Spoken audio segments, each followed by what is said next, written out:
Cuando Dios hizo al hombre y a la mujer allí en el huerto de Edén, nos formó a cada uno de nosotros con una boca. Todos los que estamos aquí tenemos boca, aunque no la podamos ver porque estamos con las mascarillas, pero tenemos boca. Muchas veces ahora, y creo que en la próxima semana a lo mejor ya se quitarán las mascarillas un poco más, según han dicho, en el exterior.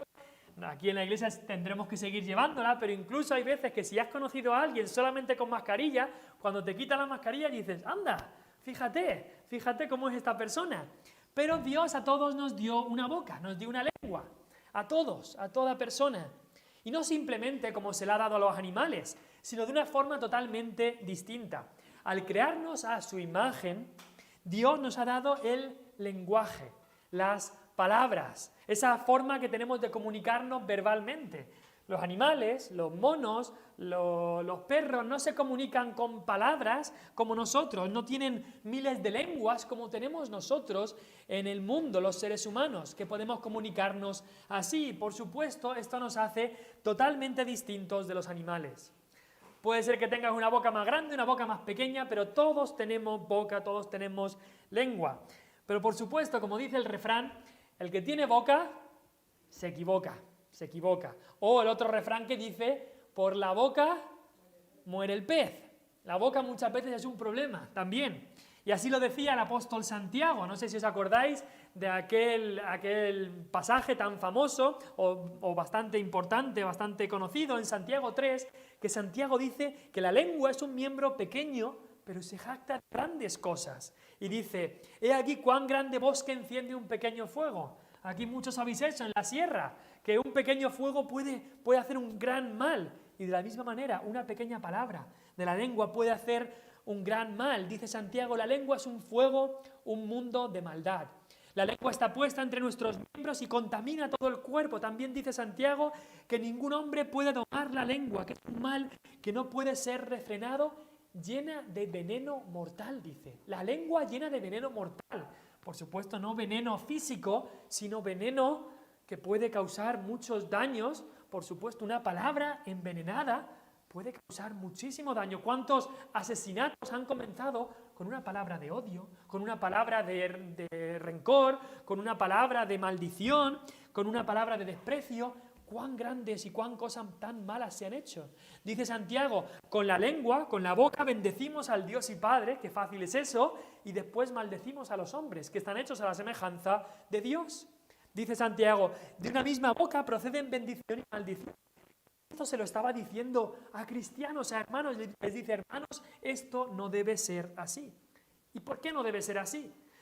Porque cuando una persona es salva, es redimida, no solo el corazón es limpiado, sino que todo el ser es renovado, es limpiado. Así que la boca de un cristiano ha sido limpiada por Cristo. Ya no puede ser una boca sucia, tiene que ser una boca limpia para adorar a Dios y también para bendecir y animar y traer a Cristo a nuestros hermanos, a nuestros familiares, a nuestro prójimo. Este salmo que hemos leído nos recuerda, apunta hacia dos aspectos imprescindibles de la adoración oral a Dios, de la adoración que hacemos por nuestra boca. Quiero leer otra vez el versículo 1 y el versículo 2. Dice ahí, me encanta cómo empieza el salmo, dice David, las primeras dos palabras, te alabaré, oh Jehová, con todo mi corazón. Contaré todas tus maravillas. Me alegraré y me regocijaré en ti. Cantaré a tu nombre, oh Altísimo. Este salmo nos habla de esta alabanza que se hace por la boca a Dios. Nos habla aquí del cantar a Dios y también del contar a otros sobre Dios. Por eso hoy queremos hablar de canta y cuenta. Del cantar y del contar. Una cosa, en el Salmo se habla del exaltar a Dios, del cantar a Dios, pero también del proclamar sobre Dios. El Salmo habla de la alabanza, pero también del testimonio. Canta y cuenta. Canta y cuenta. Son dos partes imprescindibles de la adoración verdadera. Si quieres de verdad adorar a Dios por tu boca, tienes que cantar y tienes que contar. Son dos partes imprescindibles, dos partes que aunque son distintas, en realidad también están unidas en muchos aspectos. El Salmo 9, como el Salmo anterior, no sabemos con exactitud cuándo fue escrito. No nos dice ahí exactamente cuándo se escribió, pero sí que sabemos que fue escrito por el rey David. No sabíamos si era rey cuando lo escribió, pero fue escrito por David. Dice ahí sobre Mutlavén en el título pequeñito ese del Salmo, dice sobre Mutlavén, y algunos han interpretado estas palabras como que se escribió sobre la muerte del hombre fuerte, la muerte del hombre fuerte, es decir, sobre la muerte de Goliat.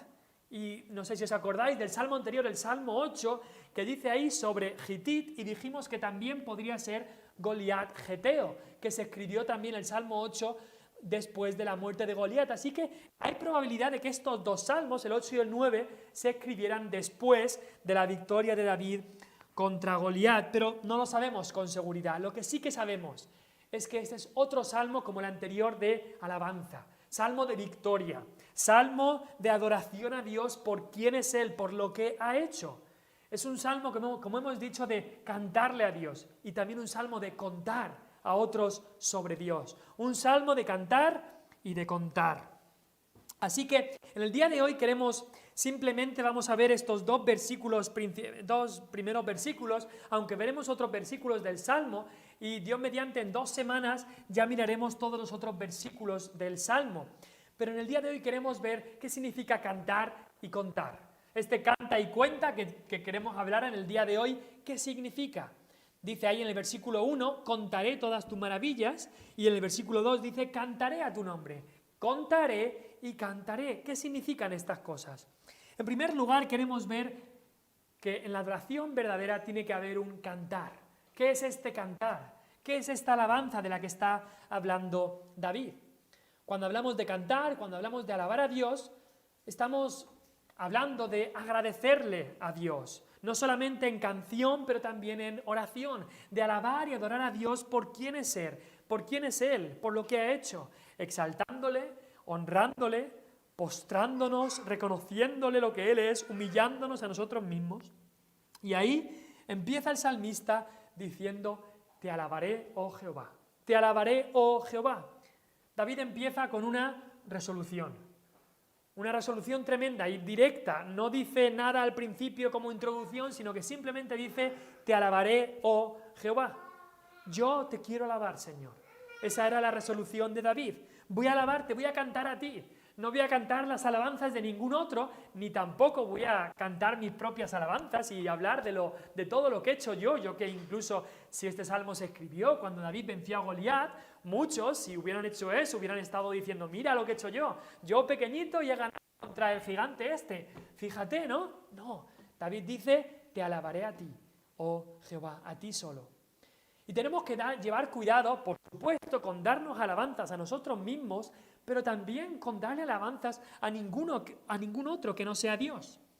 En nuestro idioma español, la palabra alabar, pues se utiliza no solamente para Dios, sino también en nuestro idioma español, si buscas en el diccionario, dice que alabar es decir cosas favorables, resaltando cualidades y méritos. Y por supuesto es bueno decir cosas favorables de otras personas, es bueno animar a otros, es bueno reconocer las cualidades de los demás, pero cuidado, tenemos que llevar cuidado, que la alabanza que muchas veces y de manera lógica podemos dar a otras personas, esa honra que otras personas merecen, tenemos que llevar cuidado que esta alabanza no se vuelva adoración, porque la adoración solamente debe ir dirigida a Dios. ¿Y cuántos hay en el día de hoy que adoran a sus hijos, quizás, y hacen de sus hijos un ídolo? ¿Cuántos hay en el día de hoy que adoran a su pareja, a su novio, a su novia, a su esposo, a su esposa? ¿Cuántos hay en el día de hoy que adoran a sus amigos? Lo que digan sus amigos es lo que ellos tienen que hacer. ¿Cuántos hay en el día de hoy que quizá adoran a un futbolista o a otro deportista o a un cantante o lo que sea y adoran a alguien que no es Jehová? Y eso es total idolatría. El término que aparece aquí como el término alabanza, te alabaré, es un término más fuerte que lo que entendemos nosotros por alabanza en español, porque ese término habla de reverenciar, habla de adorar incluso con las manos extendidas, un término que solo se puede aplicar a Dios. Así que cuando el salmista dice, te alabaré, oh Jehová, es algo que solo podemos hacer a Dios, es adorar, es reverenciar solamente al que lo merece. Así que cuando cantamos en la iglesia aquí, hemos estado cantando 2 himnos ahora, cuando quizá cantas en tu casa o en cualquier otro lugar que cantes, tenemos que estar pensando, cantamos a Dios. Cuando cantamos aquí en la iglesia no cantamos para que vean lo bien que canto o no cantamos para ver que nadie me escuche. Estamos cantando hacia Dios, no pensando en los que nos rodean, sino cantando para Dios. Te alabaré a ti, oh Jehová. Ahora, ¿cómo tenemos que cantarle a Dios? Esa es la pregunta. Pues nos lo dice el salmista. Te alabaré, oh Jehová, ¿cómo? Con todo mi corazón. Dice ahí el versículo 1, te alabaré, oh Jehová, con todo mi corazón. Aunque la boca es el medio por el que alabamos y por el que hablamos y cantamos a Dios, nuestra alabanza no tiene que ser solamente de boca para afuera, sino que tiene que venir del corazón. La boca no es suficiente, tiene que salir la alabanza del corazón. Quizá os acordáis de aquel versículo que lo nombró Cristo en los Evangelios, pero venía del profeta Isaías, y el profeta Isaías dijo, Dios dijo a través del profeta Isaías, este pueblo de labios me honra. Pues ellos cantaban bien y venían al templo y cantaban, pero decía Dios, de labios me honran, sí, pero su corazón está lejos de mí. Este pueblo de labios me honra, pero su corazón está lejos de mí. Y tristemente tenemos que decir que cuántas veces nos ha ocurrido lo mismo. Venimos aquí, cantamos los himnos que ponemos aquí y nos parece, ¡ay, qué bien! Y la gente puede decir, ¡ay, este pueblo, esta iglesia está honrando a Dios! Pero quizá nuestro corazón está bien lejos. Nuestro corazón quizá está en el trabajo que voy a hacer mañana, en la compra que tengo que hacer el día siguiente. Nuestro corazón quizá está en ese problema que tenemos en la casa. Nuestro corazón está en el deporte que voy a hacer, en cualquier otra cosa. Y no está en lo que estamos haciendo, en cantar a nuestro Dios. Muchas veces cantamos y ni estamos pensando en eso, ni estamos pensando en estos himnos. Pero Dios nos dice aquí, tenéis que adorarme aunque sea con un poco de vuestro corazón, con la mitad de vuestro corazón, con casi todo el corazón. No, dice, adorad, te adoraré, dice David, con todo, todo. Dios no se conforma con menos que eso. Todo el corazón tiene que estar ahí en la alabanza, en la adoración. ¿Os acordáis de aquel versículo en Proverbios 23, donde Salomón le dice a su hijo, dame, hijo mío, tu corazón. Dame, hijo mío, tu corazón y miren tus ojos por mis caminos. Salomón le estaba instruyendo a su hijo, es para eso que se escribió el libro de Proverbios, y Salomón le dice, dame tu corazón. Quiero que tu corazón siga por los caminos que te estoy enseñando. Dame tu corazón. Y Dios a nosotros nos dice, dame tu corazón. No estoy pidiendo un poquito, un espacio, un hueco en tu vida, como algunos evangelistas dicen, invita a Dios a tu vida, hazle un hueco en tu corazón. No, no. Dios pide todo el corazón, no se conforma con menos que eso. Y por supuesto, esto no es solamente aquí en Salmos que lo encontramos, pero que la alabanza tiene que venir del corazón, está en toda la Escritura. Si me acompañáis a Colosenses, la epístola, la carta a los Colosenses, Colosenses 3, versículo 16, Colosenses 3, 16,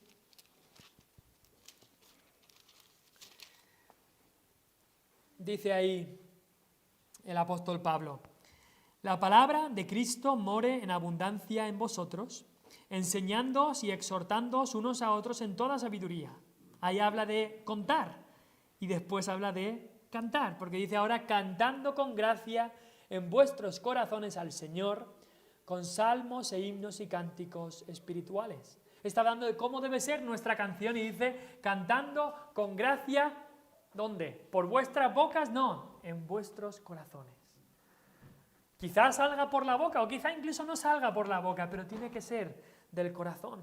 Tiene que venir del corazón y no solamente un poco del corazón, sino con todo el corazón.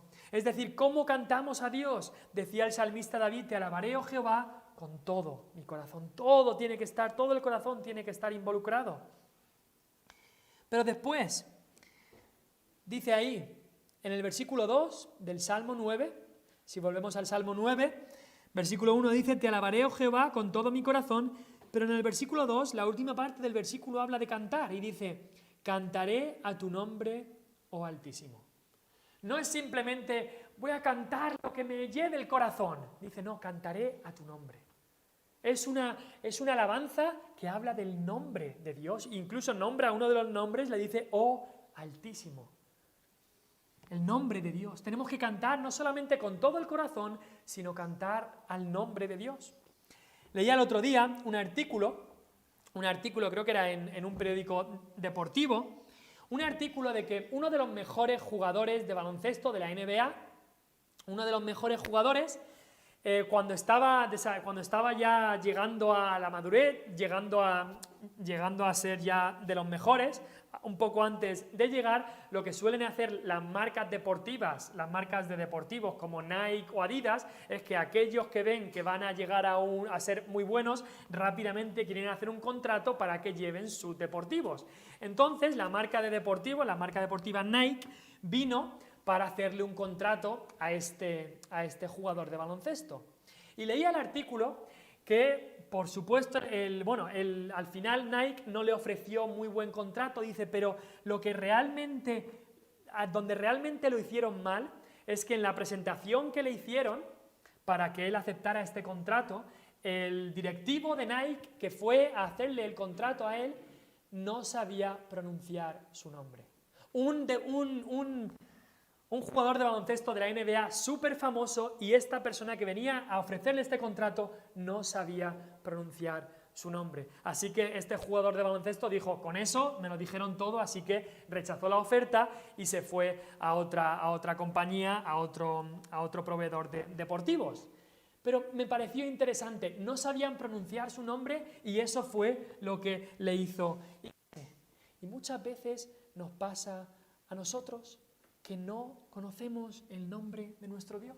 No conocemos sobre nuestro Dios. Si nos preguntan, ¿cómo es tu Dios? ¿Cómo es el nombre de tu Dios? No sabríamos qué decir, no sabríamos cómo expresarlo, no sabríamos muchas veces qué explicarles a las personas que nos hagan esa pregunta. Pero David sí que conocía a Dios. David sabía que Dios es espíritu, como dice esa pregunta de la confesión de fe de Westminster, Dios es espíritu infinito, eterno e inmutable en su ser, sabiduría, poder, santidad, justicia, bondad y verdad. Tenemos que conocer a nuestro Dios, conocerle más y más a Él, porque si queremos cantar al nombre de nuestro Dios, eso requiere conocerle. No vas a poder cantar al nombre de tu Dios si no le conoces. Y David sí que conocía el nombre de Dios. Aquí en este salmo hemos visto que le llama Altísimo. También, por supuesto, le llama en el versículo 1, oh Jehová. Conocía ese nombre especial del pacto, Jehová. También en el versículo 10, creo que es, versículo 9, perdón, le llama refugio. Dice, Jehová será refugio del pobre, refugio para el tiempo de angustia. Y en el versículo 10 dice, en ti confiarán ¿quién? Los que conocen tu nombre. Los que conocen tu nombre tan importante para David. Él se había dado cuenta de lo importante que era conocer el nombre de Dios, que es conocer a Dios mismo. Quizás te preguntas, ¿por qué no estoy confiando en Dios cuando llegan los problemas? Quizás es porque no le conoces, porque conoces muy poco sobre Dios. David conocía a Dios, no solamente conocía sobre Dios, sino que le conocía íntimamente a Dios mismo, sabía incluso dónde habitaba. Podía decir ahí en el versículo 11, cantar a Jehová que habita en Sión. Muchas veces decimos que conocemos a alguien, pero no sabemos ni dónde vive. David sabía que Dios, siendo infinito y habitando, que los cielos de los cielos no le pueden contener, sabía que su presencia especial estaba en su ciudad santa de Sión. A Dios íntimamente, lo llama incluso en el versículo 12, aquel que demanda la sangre. Dios es el que demanda la sangre. David conocía ese nombre también de Dios, que Dios desde el principio había dicho que sin derramamiento de sangre no se hace remisión de pecados, y David conocía también ese atributo de Dios, esa descripción de Dios. David podía decir, te alabaré, oh Jehová, y conocía su nombre. Como dice ahí, cantaré a tu nombre, cantaré a tu nombre. Hoy en día tenemos un montón de música cristiana, lo digo entre comillas, porque mucho no tendría que ser llamado cristiano, y mucha de esta música cristiana ni tienen ni idea de cómo es Dios, no reflejan para nada al Dios de la Biblia, se crean un Dios a su imagen y semejanza, un Dios como si fuera Santa Claus, un Dios como si fuera a una máquina expendedora que me da lo que yo quiero, cuando yo quiero y como yo quiero, y ese no es el Dios de la Biblia. Mucha de la música cristiana, muchas de las canciones no reflejan los atributos de Dios. Y como mucho lo describen, le hacen la foto solo de un lado y no del otro lado. Mucha música cristiana hay en el día de hoy que solo apela a las emociones. Dicen apelar al corazón. Vamos a cantar con todo el corazón. Pero no cantan al nombre de Dios. No hay nada de base, es todo chuchería, pero sin ningún tipo de valor nutricional en lo que se canta. Ahora, por supuesto que las emociones son una parte de la alabanza a Dios y deben de estar involucradas en nuestra alabanza a Dios. Muchas veces gente ha ido al extremo de decir nada de emociones, nada de sentimientos, nada de emociones, nada de corazón, todo tiene que ser doctrina y todo tiene que ser verdad y ya está. No, las emociones tienen que estar involucradas también en la alabanza, pero también el conocimiento. Tiene que haber un equilibrio ahí, no solamente el corazón, sino también la mente. Corazón y mente tienen que estar involucrados en lo que cantamos. No estamos cantando de Cristo, que es la luz, y Cristo como la luz nos ha alumbrado y ahora nosotros estamos ¿dónde? En la luz, nos dicen los evangelios. ¿Y qué son las dos principales características de cualquier luz? La luz alumbra y la luz da calor. Y eso es lo que necesitamos en nuestra vida. Alumbrar nuestra mente con verdades de la Biblia, con verdades doctrinales de la Biblia. Pero no solamente que se alumbre nuestra mente y nos quedemos fríos, sino alumbrar nuestra mente y que dé calor. Y Cristo, que es la luz, es lo que quiere hacer en nuestra vida. Primera de Corintios, si me acompañáis ahí, por favor. Primera de Corintios, capítulo 14. Creo que la iglesia de Corinto quizá tenía el mismo problema que muchas iglesias evangélicas tienen en el día de hoy. Primera de Corintios, capítulo 14. En el día de hoy vemos muchas iglesias que caen en este mismo error que habían caído los corintios. Dice Primera de Corintios 14, 15. Pablo les está hablando y les dice, Primera de Corintios 14, 15, ¿qué pues? Oraré con el Espíritu, pero oraré también con el entendimiento. Cantaré con el Espíritu, pero cantaré también con el entendimiento.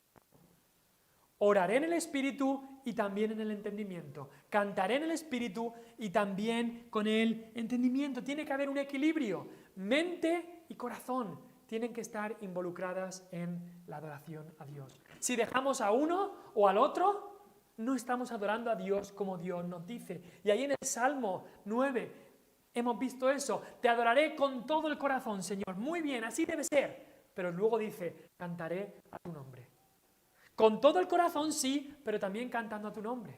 Muchos hay, como hemos dicho en este día, que dicen adorar a Dios con todo el corazón, pero lo que están cantando no tiene nada que ver con el nombre de Dios revelado en la palabra. ¿No lo dijo también el mismo Jesús en Juan 4, cuando dijo, los verdaderos adoradores en espíritu y en verdad?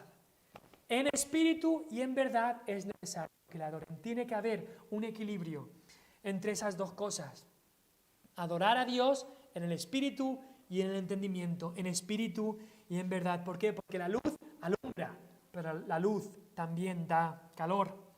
Y así como cristianos, si queremos cantarle a Dios, aquí en la iglesia, en nuestra casa o donde estemos, tenemos que comenzar a conocerle, a buscarle para conocerle.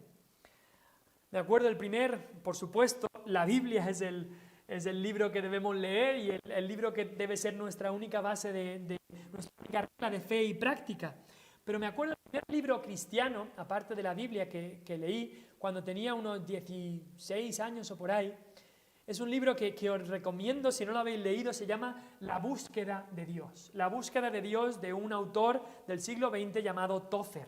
Y es un libro que habla de conocer más a Dios, de aquel que está buscando a Dios, el deseo de nuestra alma, de cualquier cristiano, de buscar más y más a Dios.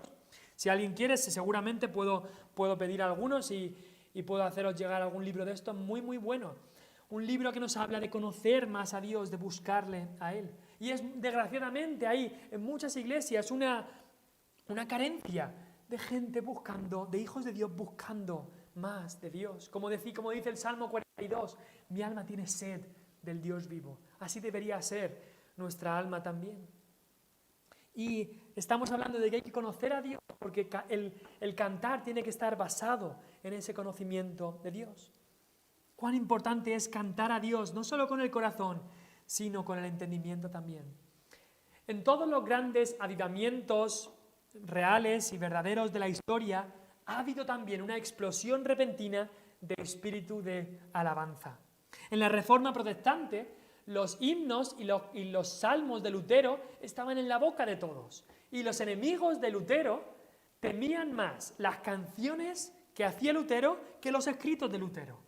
No solamente en la Reforma Protestante, sino también en los avivamientos del siglo XVIII, bajo George Whitefield y Juan Wesley, ocurrió lo mismo. Hubo muchísimos nuevos y preciosos himnos que se escribieron. Tenemos el himno tan famoso, Sublime Gracia. Fue escrito en estos avivamientos por John Newton, y otros himnos también, por ejemplo, de Carlos Wesley, que también escribió muchos y buenos himnos. Cuando el Evangelio se ha extendido más y más, ha habido un deseo de alabar a Dios, un deseo de escribir canciones que honran el nombre de Dios basados en su palabra. Quizás tú dices, bueno, pero es que yo no sé cantar, así que esto no es para mí, yo estoy exento de esto. No. Puede ser que te cueste entonar más o menos, puede ser que tengas una voz más bonita o más fea, pero sea cual sea tu situación, Dios nos manda a todos a alabarle. Cantar puede todo el mundo, y más aquellos que Dios ha transformado y ha salvado. Me acuerdo hace unos años, estábamos en Irlanda del Norte y se casó mi prima con un granjero allí en Irlanda del Norte. Y fue una boda muy, muy bonita, allí en la iglesia que asistíamos. Y no sé si sabéis que en Irlanda, después en el convite, hay una costumbre de que algunas personas tienen que dar como un pequeño discurso o unas palabras después de la boda. Entonces fue algo que se me quedó. El tío del novio, que era también granjero y trabajaba con el novio, que es granjero, el tío del novio se levantó allí. Este hombre no es salvo, pero este hombre dijo, en su discurso dice, hablando del novio, dice, desde que cuando él se convirtió, hubo un cambio tremendo en su vida. Muchas cosas cambiaron. Dice, pero lo que más me llegó, lo que más me tocó, es que a partir de ahí, a partir de que él se convirtió, en la granja partía otro. Siempre estaba contento, y una de las cosas que más notaba yo es que ahora él estaba cantando. Cuando iba por la granja haciendo lo que tenía que hacer con las vacas y las gallinas, él ahora cantaba. Y dijo, y la verdad es que cantaba muy mal, pero cantaba, y allí estaba, cantando himnos por la granja. Y es que no nos dice eso la misma palabra de Dios. En el Salmo 40, el versículo 3, dice, quizás sabéis este Salmo, Salmo 40, versículo 3, puso luego en mi boca cántico nuevo. Está hablando de ese momento en la vida de David, quizá cuando fue salvo o cuando el Señor le libertó de sus enemigos, y dice, puso luego en mi boca cántico nuevo, alabanza a nuestro Dios. Eso es lo que hace Dios cuando salva un alma, nos da un cántico nuevo. Y por supuesto se puede tomar eso como una metáfora de la alegría que nos da, pero también nos da canciones para cantarle, canciones que podemos y debemos cantarle, alabanza a nuestro Dios. ¿Y cómo continúa el Salmo? Dicen, lo vieron muchos y se rieron. Pues quizás se rieron, pero el Salmo nos dice ahí, verán esto muchos y temerán y confiarán en Jehová. Las mismas canciones que cantemos aquí en la iglesia o donde estemos, o nuestra alegría y felicidad que demostramos con las canciones que cantamos, dice que será un testimonio para muchos. Verán esto muchos y temerán y confiarán en Jehová. Así que te pregunto, ¿qué es lo que estás cantando? Al final, hay una canción en nuestro corazón, la cantemos por nuestra boca o no, pero quizá puede ser que el Señor te haya salvado y que sigas cantando las canciones de este mundo. ¿Qué música estamos escuchando? ¿Cuáles son nuestras canciones favoritas? ¿Son aún las del mundo? Si eres verdaderamente un hijo de Dios, entonces Dios ha puesto un nuevo cántico en tu vida, cantémosle a nuestro Dios. Pero hoy no solamente queremos hablar de cantar, también queremos hablar de contar, porque en el Salmo 9, si volvemos ahí, no solamente habla ahí de te alabaré y de cantar, sino que en el versículo 1 dice, contaré todas tus maravillas. No solo cantar, sino también contar. Contar se refiere a hablarle a otros. Cantar estamos hablándole a Dios, exaltando a Dios. Cantar también hemos dicho que podía referirse en algunas ocasiones a orar. Cuando oramos estamos también alabando a Dios. Pero aquí cuando hablamos de contar es hablarle a otros, testificar, publicar, comunicarle a otros, compartir, predicar, proclamar. Y dice ahí el versículo 1, David tomaba otra resolución. No solamente alabaré a Dios, te alabaré, sino la otra resolución que David tomaba es, contaré todas tus maravillas. Y la palabra contar, si lo pensáis, puede tener dos significados en el diccionario español. Cuando tú hablas de contar, puede ser pues narrarle una historia a alguien, pero contar también es numerar algo, contar los números. Los niños aprenden a contar y nosotros vamos contando también cosas. Hoy hemos cantado una canción que habla de contar las bendiciones que Dios nos da. ¿Sabes qué?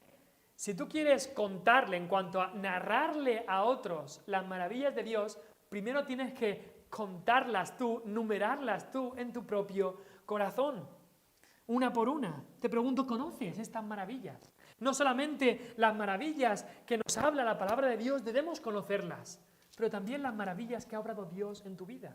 Al final, una de las formas más efectivas de hablarle a otros es decirle lo que ha hecho en tu vida, decirle las maravillas que Dios ha hecho en tu vida. Y dice ahí todas, contaré todas tus maravillas.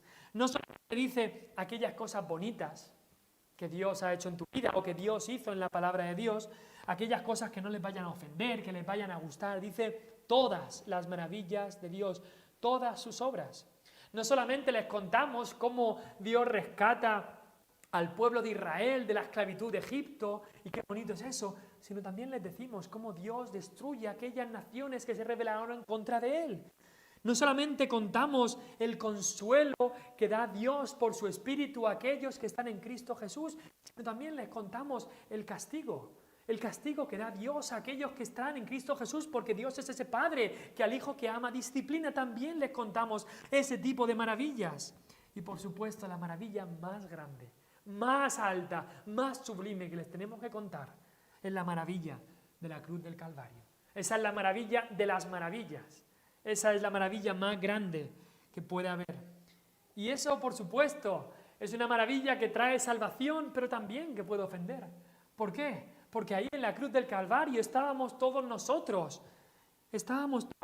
ahí, abucheando a Cristo, riéndonos de aquel que era justo, cargando Jehová en Cristo el pecado de todos nosotros. Por nuestra culpa, Él murió. Y esa es la maravilla de su gran amor, que siendo aún pecadores nosotros, Cristo murió por nosotros.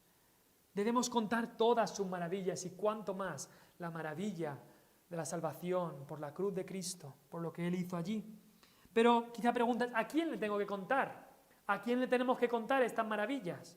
Pues el versículo 14, si vais ahí en el Salmo 9, versículo 14, dice ahí, para que cuente yo, otra vez la misma palabra, para que cuente todas tus hija de Sión. Para que cuente yo todas tus alabanzas en las puertas de la hija de Sión. La hija de Sión se refiere a Jerusalén, las puertas de la ciudad santa, la ciudad de Dios. Y por supuesto, aunque Dios es infinito, como Salomón dijo, los cielos de los cielos no te pueden contener. Aunque Dios es infinito, Dios dijo que Él habitaría en medio de su pueblo. Allí, donde estaba el templo, donde estaba la casa o donde estaba el tabernáculo en tiempos de David. David en el versículo 11 también les dice, cantad a Jehová que habita en Sión. David sabía que David habitaba allí, en Sión, y David quería que el pueblo entero alabara a Dios. Pero en el versículo 14 les dice, tenéis que contar estas cosas al pueblo de Dios. Entre cristianos deberíamos de dar testimonio de las maravillas de Dios. Muchas veces tengo que decir que nos cuesta eso, Me cuesta a mí también, es tan fácil hablar de 1000 cosas, 1000 otras cosas, pero hablar de las maravillas que Dios ha hecho en nuestra vida muchas veces nos llega a costar incluso entre cristianos, y qué triste es eso. Pero no solamente debemos de contar sus maravillas entre el pueblo de Dios, porque si vamos al versículo 11, la segunda parte del versículo dice, publicad entre los pueblos sus obras. No solamente en el pueblo de Dios, sino dice ahí, entre los pueblos. Id a todas partes a publicar las obras de Dios. No solo en la casa de Dios, no solo en la iglesia, sino a todas partes. Esparcir el Evangelio y que podamos decir, como decía el apóstol Pablo en Romanos 15, versículo 19, todo lo llenado del Evangelio. Cristo mismo dijo en esa gran comisión, id por todo el mundo y predicad el Evangelio a toda criatura. Eso no deja ningún sitio exento. A los discípulos de Cristo les dijo antes de su ascensión que me seréis testigos, eso es dar testimonio, eso es publicar las obras de Dios, ¿dónde? En Jerusalén, en Judea, en Samaria y hasta lo último de la tierra. Así que ahí tenemos que empezar. Nuestra Jerusalén muchas veces podemos decir que es lo más cerca a nosotros y después de ahí empezamos a esparcir el Evangelio de Cristo.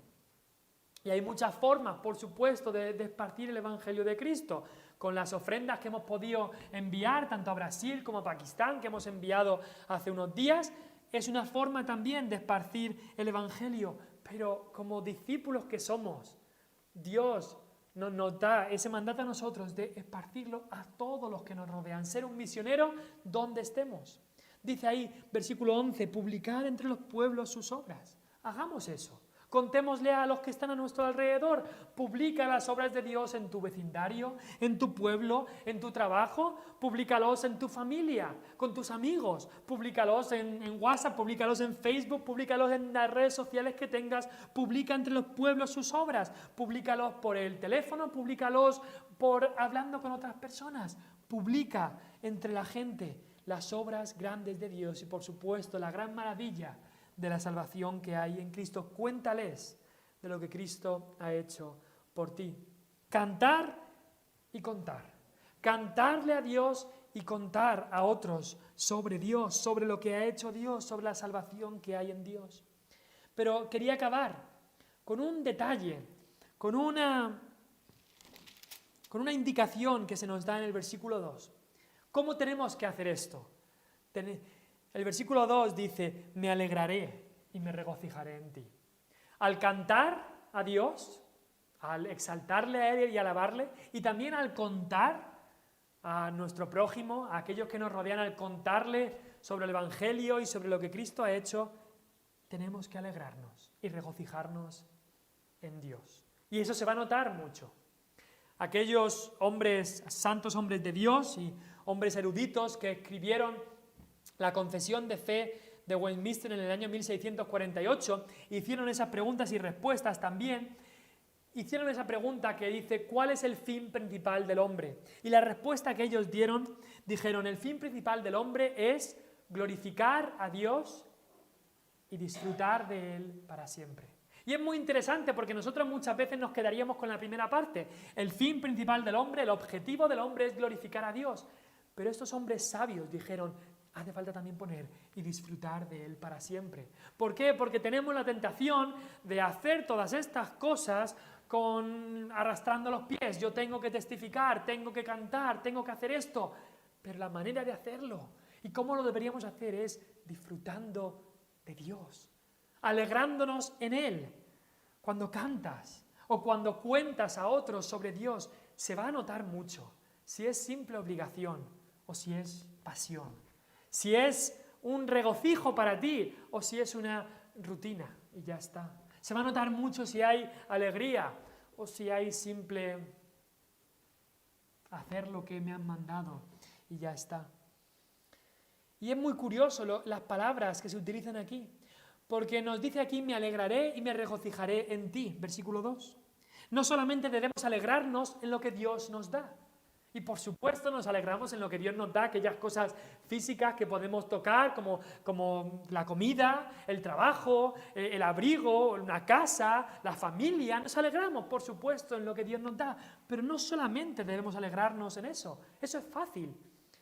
Y tampoco solamente debemos alegrarnos en lo que Dios hace por nosotros. Dios nos salva, Dios nos protege, nos bendice, Dios nos cuida, nos consuela, nos anima, nos corrige. Pero no solamente deberíamos alegrarnos en lo que Dios nos da o en lo que Dios hace por nosotros, sino que deberíamos alegrarnos y regocijarnos en Él mismo. Como dice el salmista ahí, me alegraré y me regocijaré en ti, en tu persona, en lo que tú eres. Y en realidad eso es un termostato espiritual que nos dice cómo está de cercano a Dios nuestro corazón. El salmista está diciendo ahí, mira, aunque no tuviera nada de lo que tú me has dado, aunque nada de lo que tú has hecho por mí hubiera ocurrido, solamente por quién eres, por tu esencia, por tus atributos, por cómo eres tú, Dios, me alegro y me regocijo en ti y mi gozo está ahí. El salmista estaba disfrutando del mismo Dios. Por supuesto, es fácil alegrarse en lo que Dios nos da. Muchas veces nos alegramos en las cosas que Dios nos da y en cierta manera es fácil, y muchas veces el peligro está ahí, que también hagamos ídolos de esas cosas que Dios nos da, aquellas cosas que podemos ver y tocar. Requiere un poco más de madurez el alegrarnos y el regocijarnos en lo que Dios hace en nuestra vida, en su salvación y en su provisión y en su bendición y en su consuelo y en su ánimo.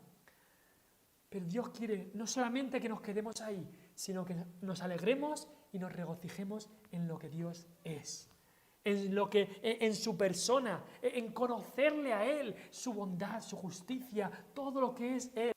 Ahí es donde tenemos que intentar llegar y conocerle más a Él y alegrarnos y gozarnos en Él mismo. Te pregunto, para acabar, ¿qué cantas y qué cuentas? La gente dice, ¿qué te cuentas? Pues, ¿qué estás contando? ¿Cuál es tu historia que le cuentas a la gente? ¿Qué es lo que estás cantando en tu corazón o cuando vienes a la iglesia? ¿O cuál es tu canción? ¿Cuál es tu historia? ¿Es la historia de Cristo? ¿Estás cantando con el corazón, pero con el entendimiento también? ¿Es tu historia aquella historia de lo que Cristo ha hecho? ¿Estás contando tus maravillas? ¿O simplemente cuentas cosas que no tienen nada que ver con lo que ha hecho Dios en tu vida?